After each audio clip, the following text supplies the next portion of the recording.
Okay.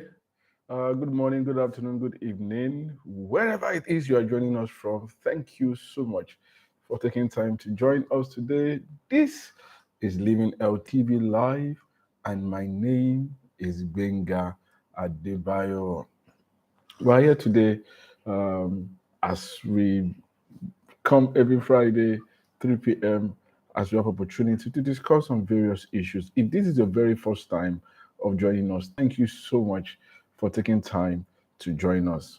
While you are here, please remember to hit the like button and to subscribe to this channel. If you've not done so, please go ahead, hit the like button and subscribe to this channel. Please hit subscribe. And you can go ahead to also share this on whatever platform that you are on. Let everybody know that yes, Living LTV is live with me, Gbenga Adebayo. And today we are discussing something really um, interesting, but at the same time, it's tragic because recently we had, just a couple of days ago in Lagos, Nigeria, there was something that has not happened before, and it's all strange because just a couple of days prior to that, we made a new video trying to talk about road safety. Thank you, Michael. Thank you for joining us. We made a new video trying to speak about road safety, promoting safety, and then um, we had a train accident involving a bus. A train rammed a big bus, right? A bus with dozens of people, and sadly, lives were lost, right? 6 people dead at this time, and many more, as it happens in road traffic accidents, many more injured. And it's all about safety on the road, particularly safety on Lagos roads. And I guess that also applies to other big cities, mega cities that we have in Nigeria, and where enforcement of road safety rules are lax. No, as a child, and that's why I made that video that we did on area doctor. If you have not watched the video, I'll ask my colleagues to please drop the link, maybe the TikTok link. You can just go to at Dr. Adebayo on TikTok, and you'll have that video. I was as a child, my elder cousins, my uncles, they say, if you can drive in Lagos, you can drive in Lagos, then you can drive anywhere in the world. And I got to see that people kept repeating that to me even as I grew older. That Lagos driving is special. Lagos driving is different. You need to know there's a way you want. And then you see driving on the road is like warfare, people fighting, it. And as I grew older as well, and I understood the concept of personal space, of how people see the extension of the road in front of them, just as their own space, and they don't want you to enter it without their permission. That's all over the world. So you have road rage, people doing crazy things in communities where they have guns. People actually shoot and kill themselves just because somebody caught in front of them without permission or and no. So, but driving in Lagos uh, is special. I had a friend that spoke to me. So he said he was in Hungary for many years, right? Hungary, the nation Hungary, and he came back to Nigeria. He's a Christian, right? And he said after driving on the road to Lagos for a couple of weeks, he started doubting if he was truly a believer, because he just found himself getting very angry on the road, cursing, going into tantrums because he was driving. And so that made some people to say that nearly all drivers on Lagos roads are mad, that people do crazy things. And you see all kinds of abominations on the roads of Lagos, people driving with rundown vehicles, people facing oncoming traffic because there's some go slow, there's some hold up, and then the person just crosses over and faces you, and then if you try to correct them, even on inner roads, right, just crossing anywhere, doing U-turns anywhere, and somebody said to me many years ago, he said that traffic lights on the roads of Lagos are suggestions. So that the road say that the light says red and says stop doesn't mean you should actually stop. It's just saying to you, consider stopping, right? Consider, and that's why you see that even where there are lights, there will now be personnel there still directing traffic, right? They still direct so it makes you wonder why do, and then those personnel they are also there. Um, a friend of mine came from Abuja. She came to Lagos, and she said she did absolutely wrong, nothing wrong, absolutely nothing wrong. But the traffic officials cut her. They just stopped her. What did I do wrong? What? Just go to her office. Just go to her office, and she had to pay.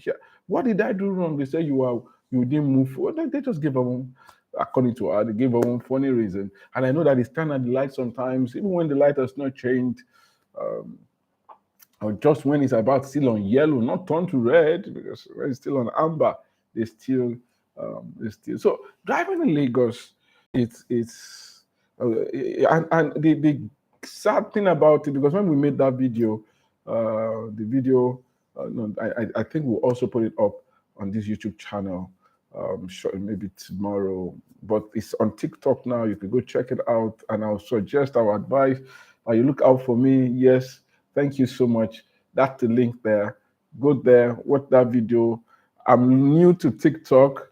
Area Doctor is going to TikTok, and we are creating new content. We are, I think, um, this health education that we want to do, this outreach of getting people to learn with a mix of humor, with a mix of that we can do good things with it. So that video is there on TikTok. I'm now on TikTok. I opened that account many years ago, but I never really got the hang on TikTok. I'm used to YouTube. I just stay on YouTube. But my daughter sat me down and started saying to me, "Okay, Daddy, this is how you do it. This is what you do. Come this way. This is what this means." So she has trained me, and I'm also trying to read around it so that I can learn to navigate TikTok. And I think I think TikTok looks like an interesting platform. Really, it looks like an interesting platform. So I'm there right now. Go there at Dr. Adebayo. I'm also on Instagram. Also learning, trying to use that. I'm more comfortable using that now. But TikTok also is part of, because this health education and health literacy campaign that we want to do, that we're trying to do, uh, let's go where the people are and give them the content that they can enjoy and learn from at the same time. Somebody said, "It's so different. It looks new. It looks fantastic." I said, "Well, we're trying to revamp and reach more people.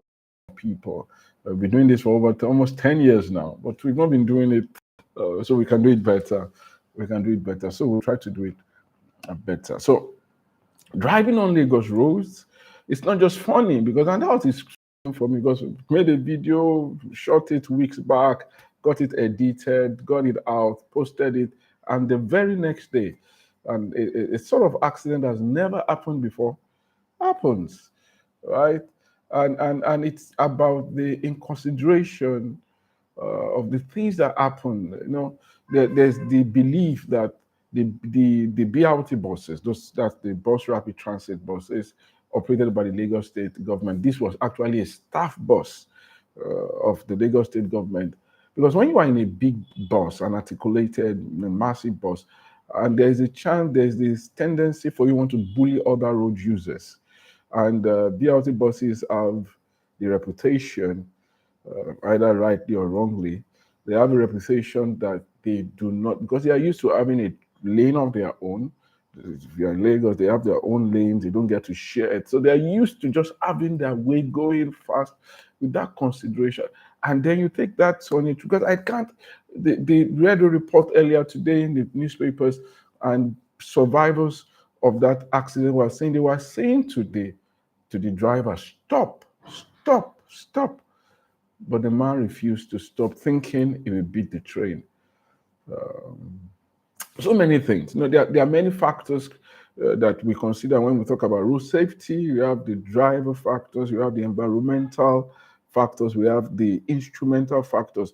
That we should not only just blame the driver. There should have been rail guards, not train guards, metal bars that comes down at such intersections when a train is about to pass. If that intersection had been there, yeah, hopefully, I think the bus would have had to stop and not destroy the barrier. Um, all right. So, how do you stay safe and sane uh, driving on Lagos roads? I think part of the important things that you need to know is that you do not have two lives, right? You will get to where you are going to. I think everyone that's what I need to tell. I tell myself sometimes I don't have two lives. I need to stay safe because of the people that love me, the people that are looking and open that I get home. You need every single one of us. We need to do that. Thankfully, um, um, there's some enforcement, and if you look now, I think to a large extent now, because of enforcement is really critical. So we're talking about personal factors. I'll still come back to personal factors, but before, because part of the challenge we are, those of us that are in SBCC, that is social and behavioral change communication, is that we tend to put everything on the person. So I made that mistake. So I just made that mistake right now in this discussion. I just started with what you can do, because what you can do is under your control. However, we must recognize that not everything is dependent on individual. In fact, a lot of what individuals do is determined by what happens in their environment. And that's why we made that funny video that we did, right? Because the same individual that does funny things in Nigeria, in Lagos, when is taken to another system, doesn't do the same thing. It does something totally different, because that system will um, exert uh, consequences if you don't do the right thing. If you use your phone while you're driving, they don't even need to be on the road to catch you. They just need to snap. The camera will snap it, take you, and your fine will come meet you in the mail, right? It will come to meet you in the mail. They'll give you the opportunity to pay on time. Like if you pay on time, they will they would um, they'll give you a discount, and if you want you can contest it, and then when you contest it in the court, then the evidence will be shown, and if you win, good, and if you don't win, then you pay more, right? Your fine becomes we consequence, and that's a bane of beyond road traffic, beyond anything. The reason why a lot of people do crazy things in our country, in Nigeria, is because there is zero consequence, right? There's zero. The person just knows I will get away with it. And human beings are motivated either by the promise of pleasure or the fear of pain. So we our environment and the enforcement of road laws must get better. And I will need to say, I have to say that I think some things are getting better nowadays because of enforcement. It is rare for you to see a driver not using a seatbelt in our environment, in Lagos, even Lagos, with all the mad people, even the downfall buses, which are the bane of driving on Lagos. They will still, the belt may not be working. Oh, thank you, sir. Welcome, sir. Thank you for joining us. It may just be something black, a rope that they put, and it may not be a proper seat belt, but they still put something there because they know that somebody is right there trying to enforce to make money either for the government or otherwise. But there is enforcement. So the regulatory environment is critical for bringing sanity upon Lagos roads. we must start to enforce the rules. The rules must be clear. Huh? Yeah, please go ahead, please. Oga holistic, please tell us your experience. Put it in the chat. I will really, really love, and that's why we are here. It's an interactive show. I would love to hear your experience so that we can all learn from it. Please type it out in the chat section, right? If we start to enforce the rules, we can bring back and not put some people above the no on Lagos roads, if your car is very, very top range, exotic, solid car, you hardly stop for so you are driving a Prado, right? A Prado Jeep, 2022, 2023. No one is going to stop you, really stop you, right? And also our yellow buses, those damnful yellow buses, they seem to be above the law. Thankfully, regulation is as caught up in many places with our Okada, because those used to also be a menace. But in the inner roads where the Okada people have gone, guess what? The vacuum that they've created has been filled by the tricycle riders. The tricycle. So driving in Lagos, you are watching out for the tricycle rider. If you have Okada where you are still watching out for it. The regulatory environment must rise up to the challenge. Let's enforce the laws. Let's build more roads, right? You try. I know the coming. I, I, you're on the mainland, you want to go to the island, you're on the island, you want to go to the mainland during rush hour, you are in for it. I like to say, yes, in recent times, I've noticed that for the really, really heavy areas, there seem to be more alternative roads. And that's a great thing. That's a good thing. I think in the past 2, 3 years, I've noticed that some of the really tough places that I used, at least that are on my route, they now have some alternative roads that is easing traffic. We need to do that more, because what gets people worked up and they do all kinds of things is where you've been on one spot for 3, 4 hours, and people that are breaking the rules are getting ahead and you are staying. You just get to ask yourself, uncle, auntie, I did not come to climb, to count the bridges in Lagos. So the person just rushes, and then things start to get worse. Things start to get worse. Things start to get worse. Lack of enforcement, poor infrastructure. These things, let's fix them. Before we start to talk about personal responsibility is important. Don't get me wrong, but there are some things that if we don't get right, and we put it on the person, because somebody said that if everybody around you is mad and you now try to be sane, then you become the mad person, right? You become the person that is abnormal. If everybody around you is abnormal, everybody around you similarly abnormal, and then you are now similarly the normal one, right? It's going to get to a phase that you now seem to be you are now the abnormal one, because normality has been turned on its head. It's been scattered. So please, regulatory enforcement, critical, very important to enforcing sanity on the roads, to making sure that people do the right things. Don't break the law. Don't give exemptions for people. Let us do the right things. Let us do the right things. Don't repair roads, right? During rush hour. I mean, don't start road repairs for 6 months during rush hour. You create a traffic burden without alternative routes. What do you want people to do?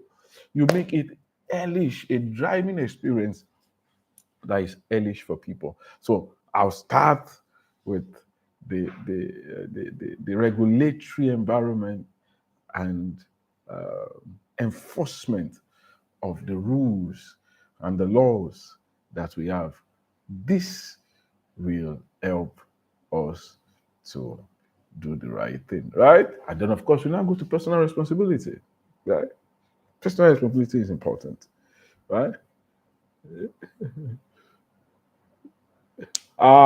Please. God, he's talking about something. He's talking about first experience. Yaba to Ikeja. each day I joined the yellow bus to and fro, my mind was always asking me not to join the Agbero. If you don't know what Agbero means, those are the touts, right? Lagos, they are unions, right? And these unions have enforcers that they put on the road, touts that they put on the road.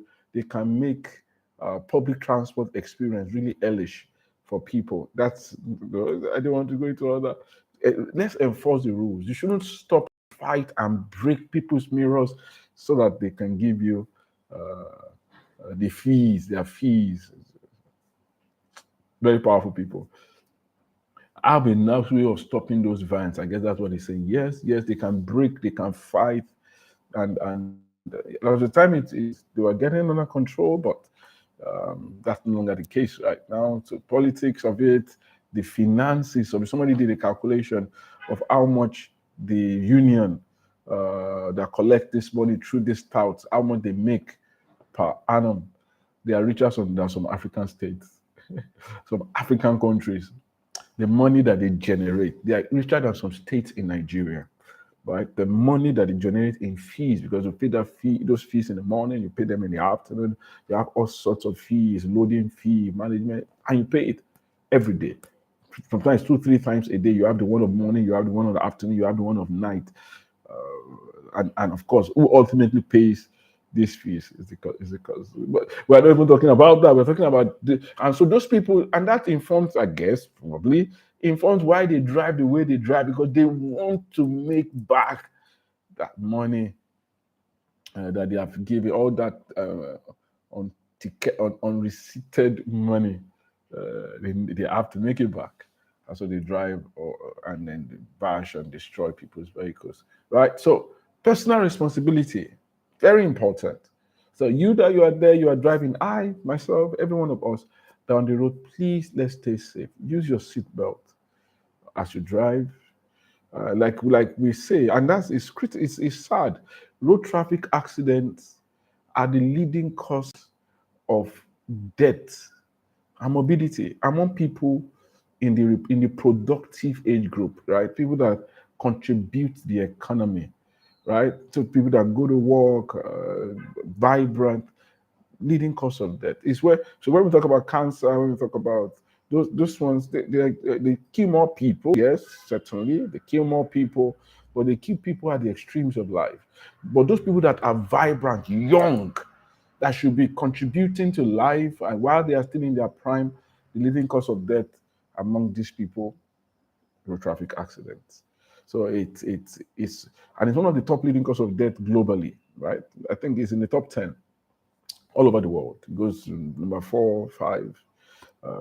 Bleeding is a terrible thing. So we need, so staying safe on the road is not just a matter of driving safely on the road. It's not just a matter of it's critical.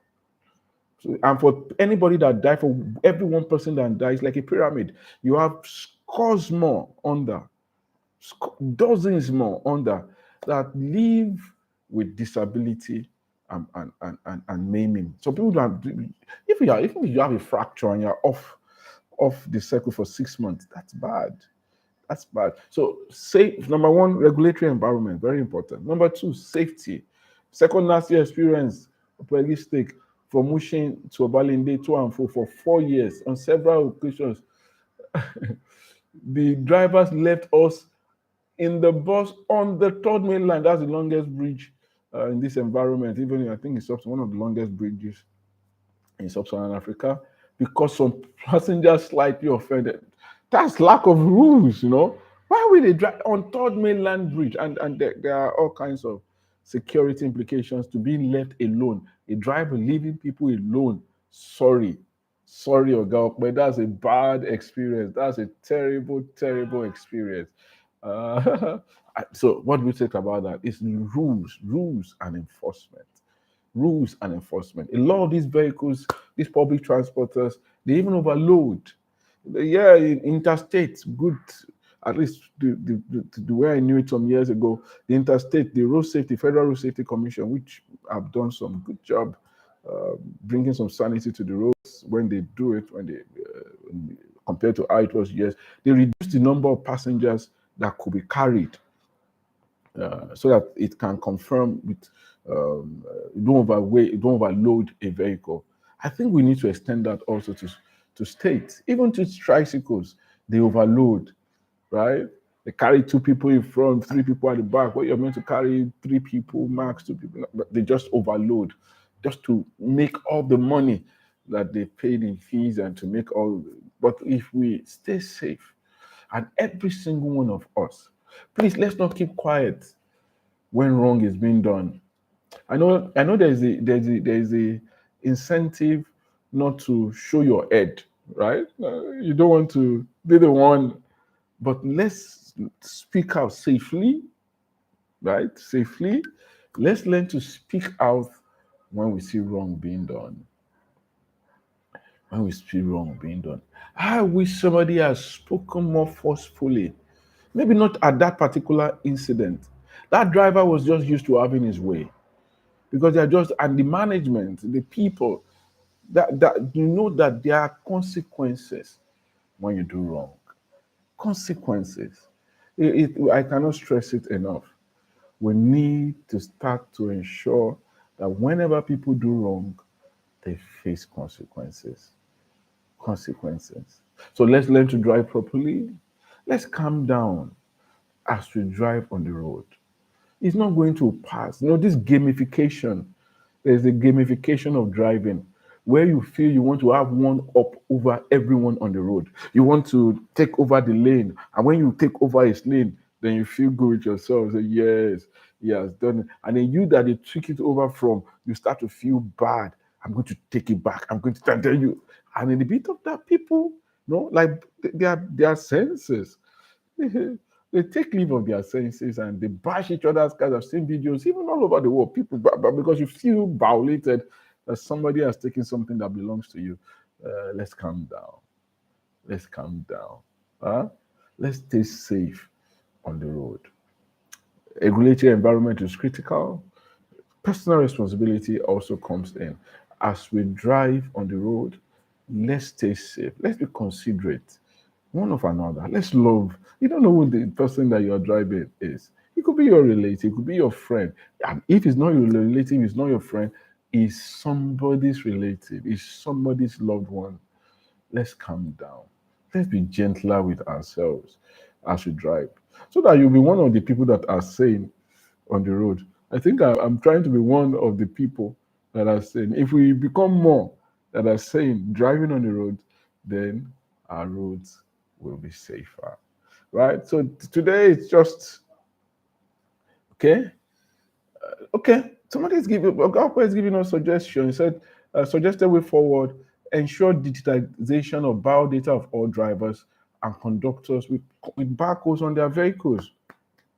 I think that's a brilliant suggestion, because is this consequence. So a lot of it have to do with is the regulatory environment. People will conform if the rules are properly made and there are consequences. That's I don't think Nigerians or Lagosians are one breed, especially crazy or especially malign.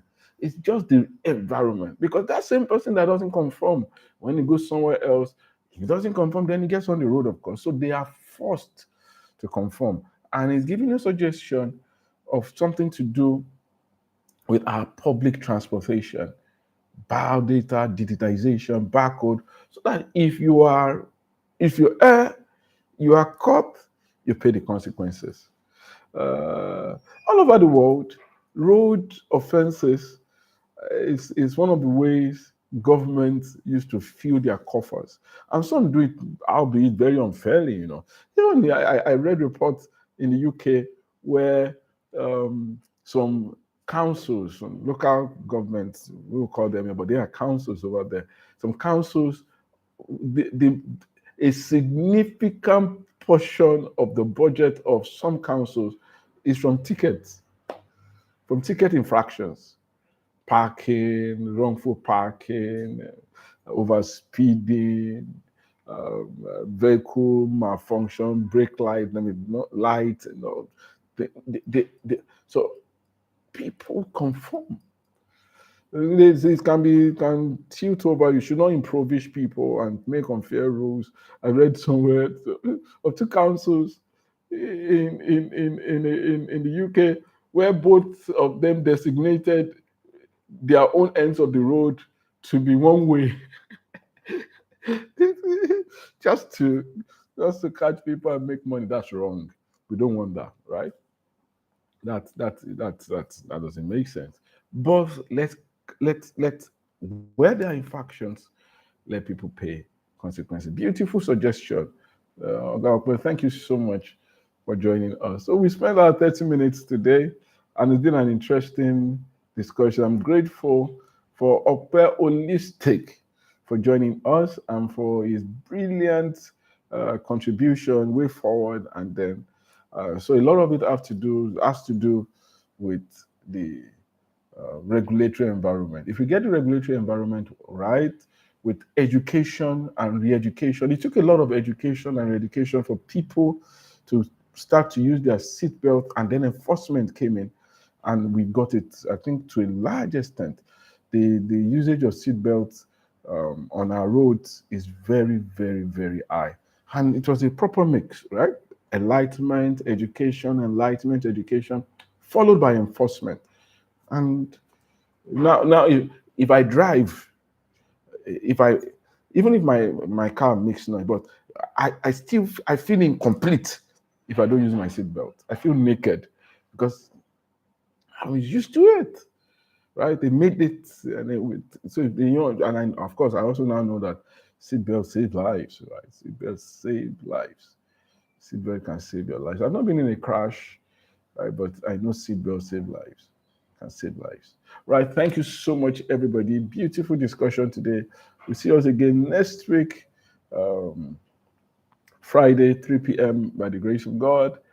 If you have not gone over to that TikTok video, please go ahead, watch it, drop a comment, like it, share it, and you'll be encouraging us to do the best. So please subscribe to this channel as well. Share this video with your friends and your loved ones. Let's stay safe out there. And I pray that God will comfort the bereaved. God will comfort them. And those that got injuries, that they get healed and recover quickly. Have a beautiful weekend ahead. God bless you. Okay, so okay, what about road signals? And those are really critical. That's part of the road infrastructure, and it's part of the regulatory environment. You don't hide one-way signals. You don't hide it so that somebody can enter and then you can cut the person to make money. And I think the law frowns at that. There has to be a sign. There has to be proper signage to show what is happening. Everybody should obey it. Beautiful. Thank you so much for that. Thank you for that. Right? God bless. Have a beautiful day.